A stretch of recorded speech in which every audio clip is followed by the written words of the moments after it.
ऋषभ जी को 100 पुत्र हुए। कितने पुत्र? हाँ, 2-4 हो जाए तो चिंता नहीं करनी। अब नायक से खलनायक बनने की बारी है। Acting on. कितने पुत्र? हाँ, 2-4 हो जाए तो चिंता नहीं करनी। तो 100 पुत्र हुए। एक बार ऋषभ जी ने सभी अपने पुत्रों को बुलाया और उपदेश दिया, समझाया। क्या समझाया? ध्यान से सुनिए। कहते हैं ऋषभ जी, नायम देहो देह भाजाम त्रिलोके कष्टान कामान नरहति विभुजाये तपो दिव्यम पुत्र गायेन सत्वम शुद्धेदस्मात् ब्रह्म सौख्यम त्वदन्तम।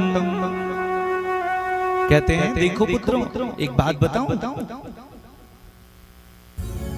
संसार में एक होता है विषयानंद, खाने पीने सोने मैथुन आदि क्रिया करने में जो सुख मिलता है उसे विषयानंद कहते हैं, विषय का सुख।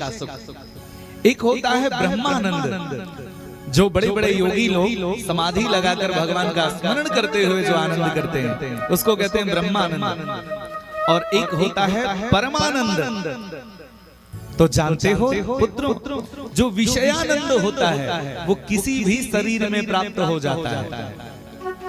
मतलब जितना अच्छा हम लोगों को रसमलाई खाने में लगता है ना, उतना ही अच्छा सुअर को विष्ठा खाने में लगता है। सोचो, सुनने में कितना गंदा सा लग रहा है ना, हम लोग बोल रहे हैं तो, लेकिन सुख उसको उतना ही प्राप्त होता है सुअर को।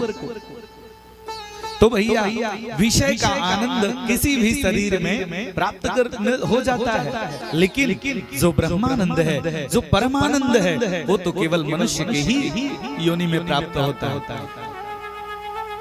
अन्य योनि में आप हंस नहीं सकते, अन्य योनि में आप भगवान का नाम नहीं ले सकते।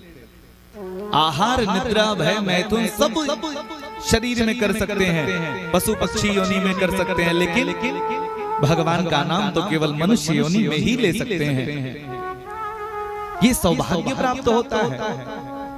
और इस मनुष्य जन्म को लेकर भी अगर जो केवल संसार के मार्ग में भटकता रहता है, इस विषयों में भटकता रहता है, उससे बड़ा कोई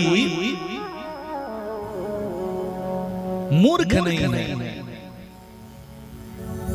कहते हैं कुकर सुकर करत है खान पान संभोग, कुकर सुकर करत है